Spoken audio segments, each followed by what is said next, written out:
Hello everyone, स्वागत है आप सबका आज के इस मोस्ट इम्पॉर्टेंट वीडियो में जो कि संबंधित है फिजिक्स के लाइट चैप्टर से। ये चैप्टर आपके आने वाले सभी एग्जाम्स के लिए बहुत ही ज़्यादा इम्पॉर्टेंट है। अब किसी भी एग्ज़ाम के, चाहे वो रेलवे हो, एसएससी हो या फिर स्टेट पीसीएस एग्ज़ाम हो, लाइट चैप्टर से सभी एग्जाम्स में सवाल पूछे जाते हैं और काफ़ी काफ़ी टफ लेवल के भी पूछे जाते हैं। तो इस वीडियो में हम लाइट चैप्टर से संबंधित सारे इम्पोर्टेंट बातों को समझेंगे, कॉन्सेप्ट क्लियर करेंगे और इसके साथ में इससे संबंधित सभी एमसीक्यूज को भी सॉल्व करेंगे, वो भी एक्सप्लेनेशन के साथ। और इस वीडियो को पूरा देखने के बाद अगर ये वीडियो आपको समझ में आए तो आप चैनल को सब्सक्राइब जरूर कर लें ताकि फ्यूचर में मेरे वीडियोस की नोटिफिकेशंस आपको मिलती रहे। चलिए फिर हम स्टार्ट करते हैं आज का ये मोस्ट इम्पॉर्टेंट वीडियो और समझते हैं कि प्रकाश क्या है। तो यहाँ देखिए, प्रकाश विद्युत और ऊष्मा, विद्युत मतलब इलेक्ट्रिक, ऊष्मा का मतलब हुआ हीट। प्रकाश विद्युत और ऊष्मा के जैसे एक ऊर्जा है जो कि विद्युत चुंबकीय तरंगों के रूप में कार्य करता है। अब विद्युत चुंबकीय तरंगों का मतलब ये हुआ कि अनुप्रस्थ तरंगों के रूप में, यानी कि जिसे इंग्लिश में आप ट्रांसवर्स वेव्स बोलते हैं, उसी के रूप में ये कार्य करता है। देखिए, ये जो प्रकाश है ये अपने आप में तो अदृश्य होता है, यानी हम प्रकाश को नहीं देख सकते पर अन्य वस्तुओं को दृश्यमान करता है। इसका मतलब क्या हुआ, यहाँ पर इस इमेज के थ्रू हम समझते हैं। यहाँ देखिए, जैसे कि हमार भगवान ने हमें आंखें दी हैं, लेकिन उन आंखों का उपयोग हम तभी कर पाएंगे जब किसी वस्तु पर रोशनी पड़ेगी, प्रकाश का आगमन होगा। अब यहाँ देखिए, ये है सन। सन की लाइट आई इस फ्लावर पे, फिर फ्लावर से ये लाइट हमारे आंखों तक आती है और तभी हमें ये फ्लावर दिख रहा है। यानी लाइट किसी वस्तु पे आती है, उसके बाद ही हम उसे देख पाते हैं। इसका ये मतलब हुआ, हम डायरेक्ट आंख से नहीं देख पाते जब तक किसी वस्तु पर प्रकाश नहीं होती, आप किसी वस्तु को नहीं देख पाते। तो ये ओवरऑल इसका मतलब हुआ। यहाँ पर एक पॉइंट ध्यान रखिएगा कि प्रकाश के वेग की जो गणना है वो सर्वप्रथम रोमर ने की थी। अब प्रकाश का जो वेग होता है वो अलग अलग माध्यमों में इसकी जो चाल होती है वो अलग अलग होती है। और अगर हम देखें कि सबसे ज्यादा चाल किसमें होती है, वो किसमें होती है, निर्वात में। अब निर्वात क्या होता है, तो निर्वात वो स्थान जहां पर वायु नहीं होता, इसे इंग्लिश में हम वैक्यूम भी बोलते हैं। तो ऐसा स्थान जहां वायु नहीं होता उसमें उसे निर्वात कहते हैं और इसी स्थान पर प्रकाश की चाल सर्वाधिक होती है। पिछले पेज में हमने देखा कि प्रकाश एक विद्युत चुंबकीय तरंग है जो कि ट्रांसवर्स वेव्स यानी कि अनुदैर्ध्य तरंग के रूप में काम करती है। तो ये एक एग्जाम्पल है अनुदैर्ध्य तरंग का, ट्रांसवर्स वेव का। ये इसी तरह से काम करती है, इस तरह से। जबकि अगर हम बात करें साउंड की, ध्वनि की, तो वो अनुप्रस्थ तरंग के रूप में कार्य करती है। इसके बाद हम प्रकाश विकिरण की क्या प्रकृति है वो देखते हैं। तो इसकी जो प्रकृति है वो तरंग और कण दोनों के समान होती है। यानी ये जो प्रकाश होती है वो सीधी रेखा में चलती है इस तरह से, और इस छोटे छोटे कणों के झुंड से ये चलती है। ये जो कण होते हैं जो मिलकर प्रकाश बनाते हैं, इसे हम फोटोन बोलते हैं। यहाँ से भी सवाल पूछे जाते हैं, इसे फोटोन बोलते हैं, जिससे संबंधित सवाल हम आगे के पेजेस में देखेंगे। अब हम देखते हैं कि प्रकाश का तरंग सिद्धांत क्या है। तो जर्मनी के वैज्ञानिक थे जिसका नाम था हाइगेंस। इन्हीं के द्वारा वर्ष 1678 में प्रकाश के तरंग सिद्धांत का प्रतिपादन किया गया था। प्रकाश एक तरंग के रूप में चलती है जिसे अनुप्रस्थ तरंग यानी कि ट्रांसवर्स वेव बोलते हैं, जो कि इस प्रकार से चलती है। तो ये कुछ बेसिक कॉन्सेप्ट थे प्रकाश चैप्टर से संबंधित। अब हम इससे संबंधित कुछ मोस्ट इंपॉर्टेंट एमसीक्यूज को देखेंगे और जितनी भी एक्सप्लेनेशंस की जरूरत होगी वो भी हम एक्सप्लेनेशन के साथ समझेंगे। तो चलिए देखते हैं फिर आज का पहला सवाल। पहला सवाल है, प्रकाश छोटे-छोटे कणों से मिलकर बना है, जिसे कहते हैं। इसका राइट आंसर क्या होगा? तो इसका राइट आंसर होगा फोटॉन। तो प्रकाश जो है ये छोटे-छोटे धूल कणों से मिलकर बना होता है और ये इसी को क्या कहा जाता है? फोटॉन कहा जाता है। अगला सवाल है, प्रकाश की गति क्या है? तो प्रकाश की जो गति है वो है 3 इंटू 10 पावर 8 मीटर सेकेंड। तो ये मीटर में है, लेकिन अगर हम इसे किलोमीटर में देखेंगे तो ये हो जाएगा 3 इंटू 10 पावर 5 किलोमीटर, यानी कि 3 लाख किलोमीटर पर सेकेंड। और ये जो गति होती है वो किसकी होती है? तो निर्वात में, क्योंकि निर्वात में ही प्रकाश की गति सर्वाधिक होती है। तो यहाँ पर 2 सवाल का एक ही आंसर होगा। अगर आपसे सवाल पूछा जाए कि प्रकाश की गति क्या है, तो भी आपका आंसर ऑप्शन ए होगा, और अगर ये पूछा जाए कि निर्वात में प्रकाश की गति क्या है, तब भी आपका आंसर यही होगा। आपको एग्ज़ाम में ये ध्यान रखना है कि क्वेश्चन का जो ऑप्शंस है, वो मीटर सेकंड में पूछा गया है या किलोमीटर में। तो इसे दोनों को आपको याद रखना है। अगला सवाल देखते हैं कि सूर्य से पृथ्वी तक प्रकाश के पहुंचने में कितना समय लगता है? तो इसका राइट आंसर होगा 8.5 मिनट। अगला सवाल है, प्रकाश का वेग अधिकतम होता है। तो हमने अभी जस्ट देखा, ये होता है निर्वात में। निर्वात क्या होता है? जहां पर वायु नहीं होता उसे निर्वात कहते हैं। इंग्लिश में इसे वैक्यूम बोलते हैं। अगला मोस्ट इम्पॉर्टेंट सवाल है कि वातावरण में प्रकाश के विसरण का क्या कारण है? प्रकाश का विसरण का मतलब हुआ प्रकाश का फैलना। तो इसका जो राइट आंसर होगा वो होगा ऑप्शन डी, धूल और कण। तो यहाँ पर देखिए, ये जैसा कि सन है जो कि कितने रंगों से मिलकर बना होता है? तो 7 रंगों से मिलकर बना होता है। तो सन से जब प्रकाश वायुमंडल में आती है तो रास्ते में बहुत सारे धूल कण मिलते हैं।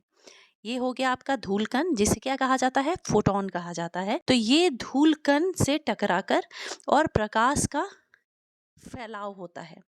और और जब ये रंग धूल कण से मिलते हैं तो इससे प्रकाश का विसरण होता है, यानी कि हमारे वायुमंडल में प्रकाश फैलता है। तो इसका राइट आंसर होगा ऑप्शन डी, धूल और कण। अगला मोस्ट इंपॉर्टेंट सवाल है, प्रकाश का रंग निर्धारित होता है। तो प्रकाश का जो रंग है, जो 7 रंग हैं जो कि सन से निकलते हैं, वो एक्चुअल में निर्धारित किसके द्वारा होता है? फैलाव तो होता है धूल कण के कारण, लेकिन रंग का निर्धारण होता है तरंग दैर्घ्य के द्वारा।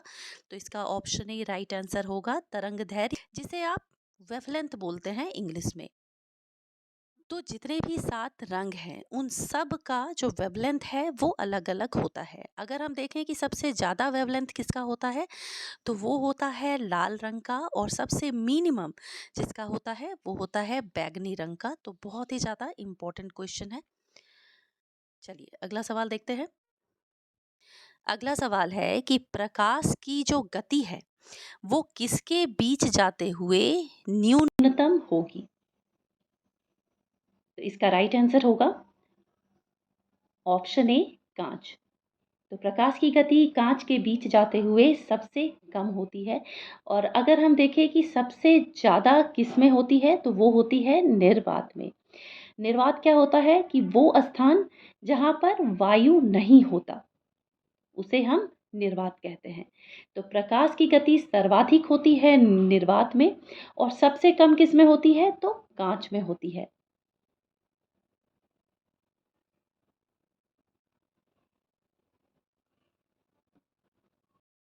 पदार्थ का अपवर्तनांक ज़्यादा होता है, उसमें प्रकाश की गति न्यूनतम होती है। इसका मतलब क्या हुआ? प्रकाश जैसे कि यहाँ पर आया, ऊपर ये सन है, यहाँ से प्रकाश आया और जब वो किसी चीज़ से टकरा कर जो मुड़ जाती है वापस, इसी को अपवर्तनांक कहा जाता है। तो ये सबसे कम होता है कांच में। अब जो सवाल है वो हम देखेंगे वेवलेंथ से संबंधित। 7वां सवाल है, किस रंग का तरंग दैर्ध्य सबसे लंबा होता है? तो इसका राइट आंसर होगा ऑप्शन ए, लाल रंग का। जैसा कि कुल 7 रंग होते हैं सन के पास, और उसमें लाल रंग का जो तरंग दैर्ध्य वेवलेंथ होता है वो सबसे ज़्यादा लंबा होता है, और ये होता है 7.5 इंटू 10⁻5 सेंटीमीटर। तो ये इसका होता है तरंग दैर्ध्य। चलिए अगला सवाल देखते हैं। किस रंग का तरंग दैर्ध्य सबसे कम होता है? तो वो होता है बैगनी, जो कि कितना होता है 4 इंटू 10⁻5। तो इसका तरंग दैर्ध्य सबसे कम होता है। नेक्स्ट सवाल, अंतरिक्ष यात्री आकाश का रंग कैसा दिखाई देता है? राइट आंसर होगा काला। तो जो भी व्यक्ति अंतरिक्ष में जाते हैं उन्हें आकाश का रंग हमेशा ही काला दिखाई देता है, जैसे कि हम पृथ्वी पे रहते हैं और हमें दिन और रात का महसूस होता है, लेकिन अंतरिक्ष में केवल ब्लैक ही दिखाई देता है। अगला सवाल है, निम्नलिखित में से किस प्रकाश में सबसे उच्चतम ऊर्जा होती है? तो जैसा कि यहाँ देख रहे हैं, ये सन में कुल 7 प्रकार के कलर्स होते हैं, और उन 7 प्रकार के कलर्स में यहाँ पर ऊर्जा के बारे में आपसे पूछा जा रहा है। तो सबसे ज़्यादा ऊर्जा होती है नीले रंग के प्रकाश में। अब इसे मैं एक आपको एग्जाम्पल से समझाती हूँ, जिससे आप बहुत अच्छे से समझ जाएंगे। जैसे कि मॉर्निंग में सूरज निकलता है, तो सूरज के निकलते समय सन का जो कलर होता है वो कैसा होता है? लाल होता है या फिर ऑरेंज होता है? रेड होता है या ऑरेंज होता है? और उस वक्त जो हमारा वातावरण होता है, जो इन्वायरमेंट होता है, वो ठंडा होता है। ठीक है, तो यानी जिस रंग का वेवलेंथ सबसे ज्यादा होता है उसमें ऊर्जा सबसे कम होती है। इस चीज को आपको समझना है। तो मॉर्निंग के समय में जबकि सन लाल होता है या ऑरेंज होता है, तो उस समय ऊर्जा सबसे कम होती है। लेकिन ठीक उसी प्रकार नीला रंग, जिसका वेवलेंथ ज़्यादा होता है, इसके साथ ही नीला रंग जिसका वेवलेंथ तो कम होता है लेकिन उसमें ऊर्जा सर्वाधिक होती है। तो जब आप दोपहर के समय में देखेंगे तो हमारा आकाश नीला होता है, यानी कि हमारा जो सन होता है वो हमारे बहुत ही नज़दीक होता है, अर्थ के बहुत ही नज़दीक होता है, जिसके वजह से हमें दोपहर में बहुत ही ज़्यादा गर्मी महसूस होती है। तो होप आप ये कॉन्सेप्ट को समझ गए होंगे। अगला सवाल है, ट्रैफिक सिग्नल में लाल प्रकाश प्रयुक्त होता है क्योंकि? तो आप देखते होंगे ट्रैफिक सिग्नल में लाल, पीला और हरा, ये 3 रंग प्रयुक्त होता है। पहले हम इसका राइट आंसर देखते हैं। तो इसका राइट आंसर होगा, इसकी तरंगों की धैर्य सर्वाधिक होती है। धैर्य का मतलब क्या हुआ? लेंथ, लंबाई। तो लाल रंग के जो प्रकाश की तरंग धैर्य है वो सबसे लंबी होती है, यानी कि दूर से ही वो हमें दिख जाती है। इसी वजह से ट्रैफिक सिग्नल में लाल रंग का प्रयोग किया जाता है। तो इसका जो ऑप्शन ए है वो राइट आंसर होगा। अगला सवाल है, इंद्रधनुष के रंगों का सही क्रम क्या है? तो यहाँ आप देख सकते हैं ये 7 रंगों के बारे में। ये 7 रंग आप देख सकते हैं, और यहाँ पर आपसे एग्जाम में किसी भी तरीके से पूछा जा सकता है। हो सकता है ये फ्रंट का 3 रंग दे दिया जाए, हो सकता है बीच का 3 रंग दे दिया जाए। तो इसे आपको सीक्वेंस वाइज याद रखना ज़रूरी है, क्योंकि ये सब जो सवाल है ना, बहुत ही टफ लेवल के सवाल हैं और जो कि पूछे भी जाते हैं एग्जाम में। तो इसका जो राइट आंसर होगा वो होगा ऑप्शन डी, नीला, हरा और पीला। यहाँ आप देख सकते हैं नीला है, फिर हरा है, उसके बाद पीला है। इसका जो सही सीक्वेंस है वो आप देख सकते हैं। चलिए अगला सवाल देखते हैं। इंद्रधनुष के मध्य में कौन सा रंग होता है? तो इसका राइट आंसर होगा ऑप्शन ए, हरा रंग। नेक्स्ट है, इंद्रधनुष के दोनों सीमांत पर कौन से रंग होते हैं? दोनों सीमांत का मतलब हुआ कि इस तरफ भी और इस तरफ भी। इसका राइट आंसर होगा बैगनी और लाल। अगला मोस्ट इंपॉर्टेंट सवाल है कि दोपहर के 12 बजे किस दिशा में इंद्रधनुष दिखाई देता है? ऑप्शंस है पश्चिम में, दक्षिण में, पूर्व में, या फिर यह नहीं देख सकते। इसका जो राइट आंसर होगा वो होगा ऑप्शन डी, यह नहीं देख सकते। क्यों नहीं देख सकते, ये भी तो सवाल आपके मन में जरूर आ रहा होगा। तो देखिए, होता क्या है कि प्रकाश का जो अपवर्तन होता है वो जो बारिश की बूंदें होती हैं उसमें नहीं हो पाता जब सूरज जो है वो हमारे सिर पर होता है। और सूरज हमारे सिर पर कब होता है? तो दोपहर के 12 बजे। इसीलिए इस समय उसकी बूंदों से प्रकाश का अपवर्तन ना होने के कारण हमें इंद्रधनुष नहीं दिखाई देता। अगला सवाल है, प्रकाश लैंप और ट्यूबों में कौन सा गैस भरा हुआ होता है? तो इसका राइट आंसर होगा ऑप्शन ए, नियॉन गैस। अगला सवाल है, प्रकाश तरंगों के वायु से कांच में जाने पर जो चर या वेरिएबल्स प्रभावित होते हैं वो क्या होते हैं? तो इसका राइट आंसर होगा ऑप्शन ए, तरंग दैर्घ्य और वेग। यानी कि जब प्रकाश एक माध्यम से दूसरे माध्यम में जाती है तो इसका तरंग दैर्घ्य और वेग प्रभावित होता है, लेकिन एक चीज प्रभावित नहीं होता है। वो क्या है? वो है आवृत्ति। आवृत्ति प्रभावित नहीं होती, यानी कि फ्रीक्वेंसी जिसे आप इंग्लिश में बोलते हैं। तो ये बहुत ही ज़्यादा इम्पोर्टेंट क्वेश्चन है और टफ लेवल का क्वेश्चन है। ये सवाल यूपीएससी एग्जाम में पूछा गया था। तो यहाँ पर आपका एक सवाल से 2 सवाल बन गया। चलिए अगला सवाल देखते हैं। नेक्स्ट है, प्रकाश का तरंग सिद्धांत किसके द्वारा प्रस्तावित किया गया था? इसका राइट आंसर है हाइगेंस के द्वारा। नेक्स्ट है, प्रकाश का वेग यानी कि प्रकाश की चाल सर्वप्रथम किसने ज्ञात किया था? तो राइट आंसर क्या होगा? रोमर। नेक्स्ट है, कौन सा सिद्धांत प्रकाश के तरंग प्रकृति की पुष्टि करता है? तो इसका राइट आंसर होगा व्यक्तीकरण का सिद्धांत। अगला सवाल है, प्रकाश के 7 रंगों को अलग कैसे किया जाता है? तो ये किया जाता है प्रिज्म के द्वारा। ये कुछ इस तरह के ट्रायंगल शेप में होता है और इसके द्वारा ही सभी 7 रंग जो कि सूर्य में मौजूद होते हैं उसको अलग करके देखा जा सकता है। अगला सवाल है, स्पष्ट दृष्टि की न्यूनतम दूरी कितनी होती है? तो कोई भी व्यक्ति जब 25 सेंटीमीटर तक देख सकता है, इसका मतलब उसकी दृष्टि जो है वो बिल्कुल ही क्लियर है। तो इसका राइट आंसर होगा ऑप्शन ए। नेक्स्ट है, लेंस की शक्ति किससे मापी जाती है? तो इसका राइट आंसर होगा डाईऑप्टर से। डाईऑप्टर क्या होता है? तो इसके द्वारा जो हम चश्मा पहनते हैं उसकी शक्ति का मापन किया जाता है, या जो कॉन्टैक्ट लेंस लगाते हैं उसकी शक्ति को इसी के द्वारा मापा जाता है। नेक्स्ट है, धूप में चश्मे का डायोप्टर कितना होता है? वो होता है 0। Most important. अब आने वाले पेजेस में जो सवाल है वो संबंधित है अवतल लेंस और उत्तल लेंस से। अवतल लेंस जिसे इंग्लिश में आप कॉनकेव लेंस कहते हैं, और उत्तल लेंस जिसे आप कॉन्वेक्स लेंस कहते हैं। अवतल लेंस का यूज होता है उन लोगों में जिसमें मायोपिया नाम का दोष होता है, यानी कि निकट दृष्टि दोष, यानी कि नजदीक की चीजें उसे दिखाई नहीं देती। और उत्तल लेंस यानी कि कन्वेक्स लेंस, ये होता है हाइपरमेट्रोपिया रोग के लिए, जो कि दूर दृष्टि दोष होता है। अगला सवाल देखते हैं, निकट दृष्टि यानी कि नियर साइटेडनेस की रोग मुक्ति किससे होती है? तो अवतल लेंस से होती है, यानी कि कॉनकेव लेंस। कॉनकेव लेंस से। अगला सवाल है, श्वेत प्रकाश सभी रंगों से मिलकर बना होता है, इस अवधारणा को सर्वप्रथम किसने दिया था?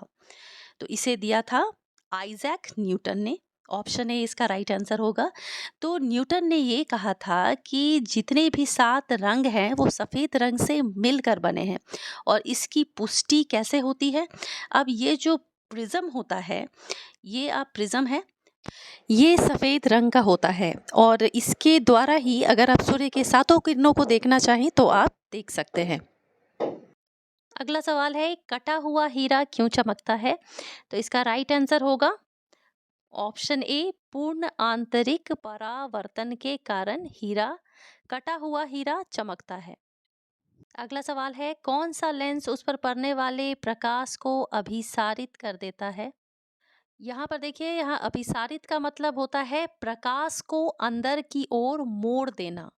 ये मतलब होता है अभिसारित शब्द का। तो ये कौन सा लेंस ये कार्य करता है? तो ये करता है ऑप्शन ए उत्तल लेंस, यानी कि कॉन्वेक्स लेंस। Convex lens. अगला सवाल है, कौन सा लेंस उस पर आपतित प्रकाश को अपसारित कर देता है?